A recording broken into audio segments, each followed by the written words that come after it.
अस्सलाम वालेकुम dear students, मैं हूं आपका इंस्ट्रक्टर आतिफ नसीम और ये है आपका YouTube channel science made sensible. आज के लेक्चर में हमने एक 2D वेक्टर लिया हुआ है, एक 2 डायमेंशनल वेक्टर हमने लिया हुआ है और उसको हम रिजॉल्व करेंगे, ठीक है, और उसके कंपोनेंट्स जो हैं वो फाइंड करेंगे। कोऑर्डिनेट सिस्टम पे आपको एक्स वाई कोऑर्डिनेट सिस्टम पे एक 2D वेक्टर गिवन है, वेक्टर ए, और ये 2D वेक्टर इसलिए है क्योंकि उसने कुछ राइज भी किया है और कुछ रन भी किया है। इसके दोनों कोऑर्डिनेट्स मौजूद होंगे x और y, ठीक है। तो यहां पर ये 2D वेक्टर जो है ये हमें गिवन है। 2D वेक्टर इज गिवन का मतलब क्या है? एक वेक्टर जब हमें गिवन होता है इसका मतलब ये है कि उस वेक्टर का मैग्नीट्यूड भी हमें गिवन है और उस वेक्टर की डायरेक्शन जो एंगल है वो भी हमें गिवन है। किसी वेक्टर के गिवन होने का मतलब यह होता है कि उसका मैग्नीट्यूड भी गिवन होता है और उसकी डायरेक्शन भी गिवन होती है। तो मतलब हमारे साथ ये लेंथ भी है जो एक खास स्केल के मुताबिक ली गई है, जो हमें वेक्टर के मैग्नीट्यूड की तरफ पॉइंट आउट करेगी, और ये एंगल भी हमारे साथ मौजूद है जो हमें इस वेक्टर की डायरेक्शन की तरफ पॉइंट आउट करेगा। हमने क्या फाइंड करना है? ये डेटा तो गिवन था, रिक्वायर्ड डेटा क्या है? हमने इस वेक्टर के रेक्टेंगुलर कंपोनेंट्स फाइंड करने हैं। हमने इस वेक्टर को ऐसे कंपोनेंट्स में रिजॉल्व करना है जो एक दूसरे के साथ 90 का एंगल बना रहे हैं, और हमने सिर्फ रिजॉल्व नहीं करना, फिर हमने वो कंपोनेंट्स फाइंड भी करने हैं। तो स्टूडेंट्स, जब भी आप रेक्टेंगुलर कंपोनेंट्स फाइंड करने लगे तो ये आपके साथ जनरल कुछ स्टेप्स हैं, ठीक है। आपने 2 स्टेप्स करने हैं, आपको अपने रेक्टेंगुलर कंपोनेंट्स मिल जाएंगे, ठीक है। सबसे पहला स्टेप, आपने रेजोल्यूशन को स्टार्ट करने से पहले अपने लिए रेफरेंस जो है वो कंसिडर करना है। आपने अपने लिए रेफरेंस को चूज करना है। यहां पर चूंकि हम x y coordinate system use कर रहे हैं और एक्स वाई कोऑर्डिनेट सिस्टम में ये एक्स एक्सिस जो होता है ये हमारा प्री डिफाइंड रेफरेंस होता है, ठीक है। तो अगर हम प्री डिफाइंड रेफरेंस को चूज कर रहे हैं, एक्स एक्सिस को, अदरवाइज ये रेफरेंस चूज करना आपकी चॉइस है। हम लास्ट में एक एग्जांपल डिस्कस करेंगे जिसमें हम रेफरेंस एक्स एक्सिस के अलावा किसी भी लाइन को हम अपने लिए रेफरेंस कह सकते हैं। तो सबसे पहला स्टेप स्टूडेंट्स आपका यह है कि आप अपने लिए रेफरेंस को चूज करें, और हमने एक्स एक्सिस को अपने लिए एज अ रेफरेंस चूज कर लिया है। जब आप रेफरेंस को चूज कर लोगे तो नेक्स्ट स्टेप आपका यह होगा कि आप वेक्टर के हेड से अपने रेफरेंस पर एक परपेंडिकुलर ड्रॉप करोगे। ये जो आपके साथ वेक्टर का हेड है, इससे आप अपने रेफरेंस पर एक परपेंडिकुलर जो है वो ड्रॉप कर दोगे, ठीक है। और जब आप परपेंडिकुलर ड्रॉप कर दोगे तो फिर आप ये वेक्टर्स की डायरेक्शंस आप इस तरह दे दो, ठीक है। तो ये एक वेक्टर कंपोनेंट हो गया, ये दूसरा वेक्टर कंपोनेंट हो गया। मतलब जैसे ही आप परपेंडिकुलर ड्रॉप कर दोगे आपको 2 कंपोनेंट्स मिल जाएंगे। एक ये कंपोनेंट हुआ, एक ये कंपोनेंट हुआ, और ये दोनों कंपोनेंट्स कौन से कंपोनेंट्स हैं? ये रेक्टेंगुलर कंपोनेंट्स हैं। क्यों रेक्टेंगुलर कंपोनेंट्स हैं? क्योंकि ये दोनों कंपोनेंट्स आपस में 90 डिग्रीज एंगल बना रहे हैं, ठीक है।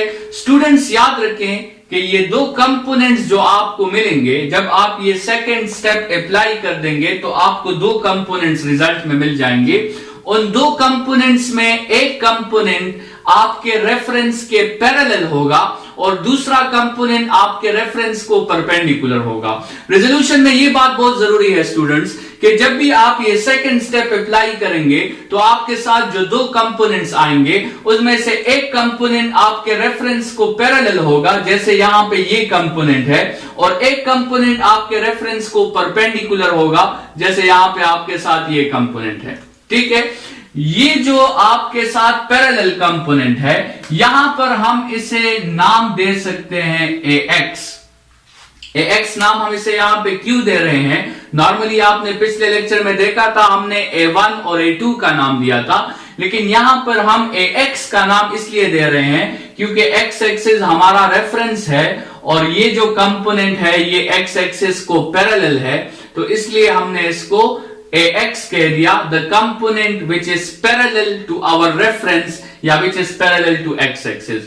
और स्टूडेंट्स इस कंपोनेंट को यहां पे मैं ay का नाम दे देता हूं। ये इसलिए मैंने यहां पे इसे ay का नाम दिया क्योंकि ये कंपोनेंट हमारे रेफरेंस को परपेंडिकुलर है या x एक्सिस को परपेंडिकुलर है, और x एक्सिस को परपेंडिकुलर हमारे साथ y एक्सिस होती है।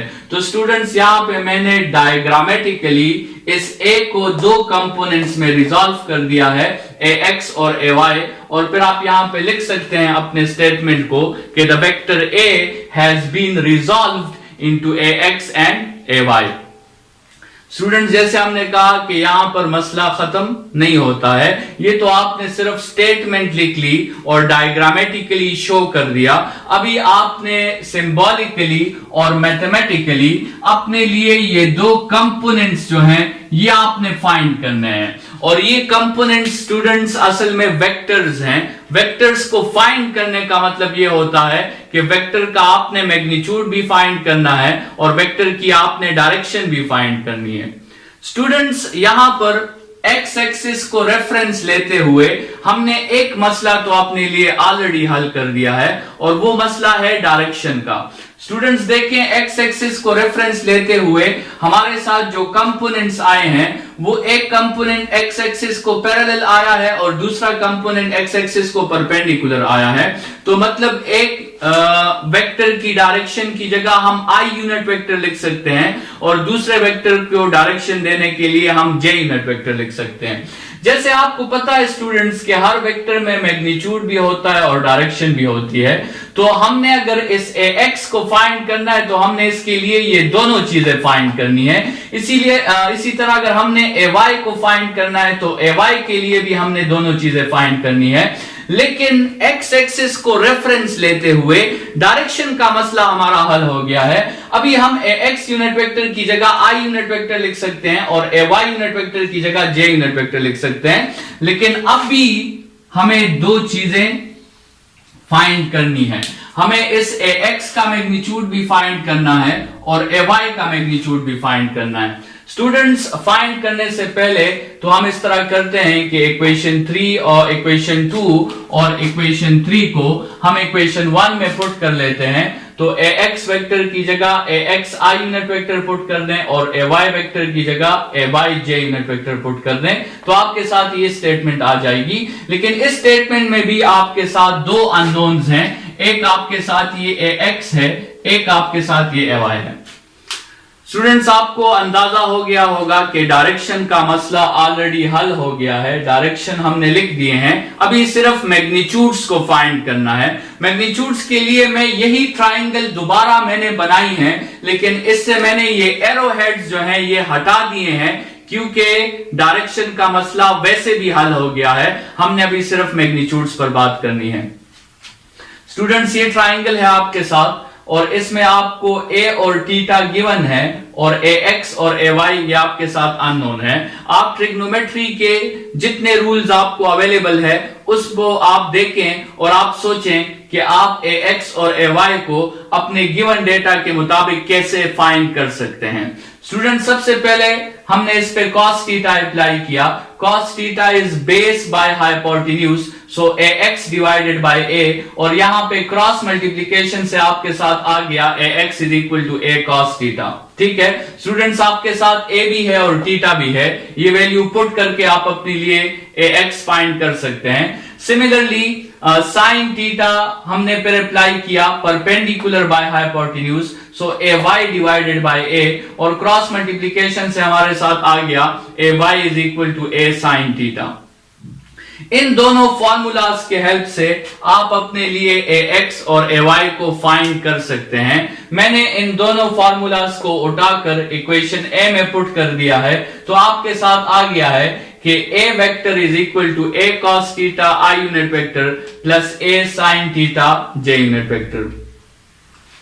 स्टूडेंट्स यहां पर आपको जो है एक कंफ्यूजन होती है जिसका नुकसान आपको एंट्री टेस्ट में उठाना पड़ता है।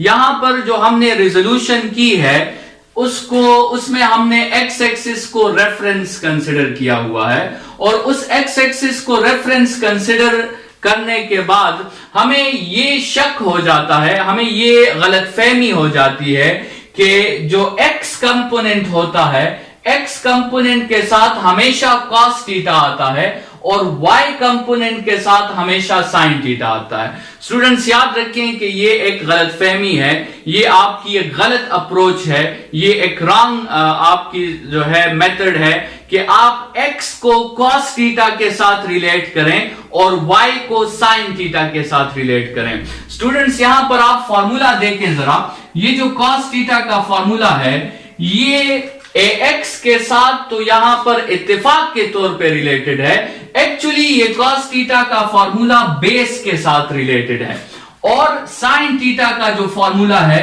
वो परपेंडिकुलर के साथ रिलेट है।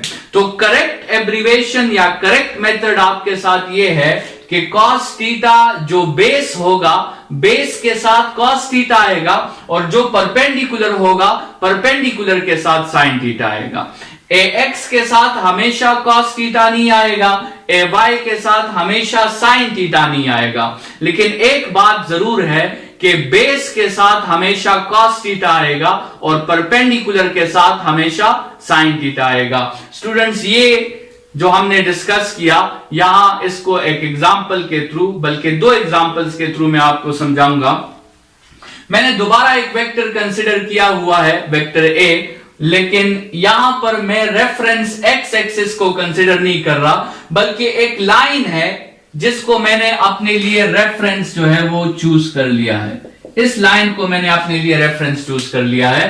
तो जैसे स्टूडेंट्स आपको पता है नेक्स्ट स्टेप क्या है कि आपने अपने वेक्टर के टॉप से रेफरेंस पर एक परपेंडिकुलर जो है वो ड्रॉप करना होता है। ये हमने परपेंडिकुलर ड्रॉप कर दिया और ये स्टूडेंट्स हमारे साथ दो कंपोनेंट्स बन गए, एक ये कंपोनेंट है, एक ये कंपोनेंट है। यहां पर ये कंपोनेंट्स जो हैं इन्हें मैं ax और ay बिल्कुल नहीं कह सकता, क्योंकि ये कंपोनेंट आप क्लियरली देख सकते हैं ये x एक्सिस को पैरेलल नहीं है और ये y एक्सिस को पैरेलल नहीं है। और ये इसलिए क्योंकि हमारा रेफरेंस यहां पे x एक्सिस है ही नहीं, हमने एक दूसरे लाइन को रेफरेंस कहा है। लेकिन स्टूडेंट्स एक बात है कि ये जो दो कंपोनेंट्स हमारे साथ यहां पे आए हैं, इनमें एक कंपोनेंट हमारे रेफरेंस के पैरेलल है और दूसरा कंपोनेंट हमारे रेफरेंस के परपेंडिकुलर है। यहां पे मैं इसे a1 और a2 का नाम दे देता हूं और ये आपके साथ वो एंगल है जो a बना रहा है अपने रेफरेंस के साथ, x एक्सिस के साथ नहीं, रेफरेंस के साथ। यहां पे हमने अपना रेफरेंस तब्दील कर दिया है। स्टूडेंट्स इधर अगर आपने a1 और a2 फाइंड करना है तो आपके लिए a1 का फॉर्मूला होगा a cos थीटा और आपके लिए a2 का फॉर्मूला होगा a sin थीटा। ये स्टूडेंट्स क्यों? यहां पर तो देखें ये a1 तो असल में x कंपोनेंट नहीं है, लेकिन फिर भी इसके साथ cos थीटा आ रहा है। a2 तो यहां पे y कंपोनेंट नहीं है, लेकिन फिर भी इसके साथ sin थीटा आ रहा है। तो जैसे मैंने आपसे कहा था कि x और y को cos और sin थीटा के साथ रिलेट मत करें, बल्कि बेस के साथ cos थीटा और परपेंडिकुलर के साथ sin थीटा।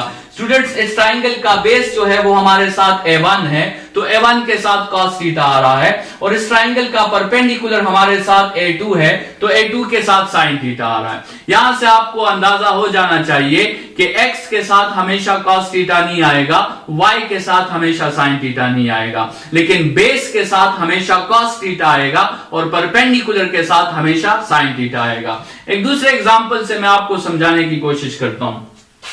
कंसिडर करें स्टूडेंट्स कि ये थीटा यहां से हटाकर हमने यहां लगा दिया, हमने मेजरिंग एंगल को चेंज कर दिया। आपने मैट्रिक में और मैथ्स में बहुत दफा प्रैक्टिस की होगी कि मेजरिंग एंगल को चेंज करने से बेस और परपेंडिकुलर आपस में इंटरचेंज हो जाते हैं। जब मेजरिंग एंगल यहां था तो ax बेस था, लेकिन अभी ay बेस है। तो जब ay बेस है तो यहां पर ay के लिए जो फॉर्मूला होगा वो आपके साथ a cos थीटा होगा और ax के लिए फॉर्मूला आपके साथ a sin थीटा हो जाएगा। ये फॉर्मूलाज बिल्कुल इन फॉर्मूलाज से अपोजिट हो जाएंगे। तो स्टूडेंट्स ये अहम बात याद रखें कि हमेशा बेस के साथ आपने cos थीटा लगाना है और परपेंडिकुलर के साथ आपने sin थीटा लगाना है। इस लेक्चर के लिए इतना ही, नेक्स्ट लेक्चर में आगे कंटिन्यू करेंगे। Thank you students.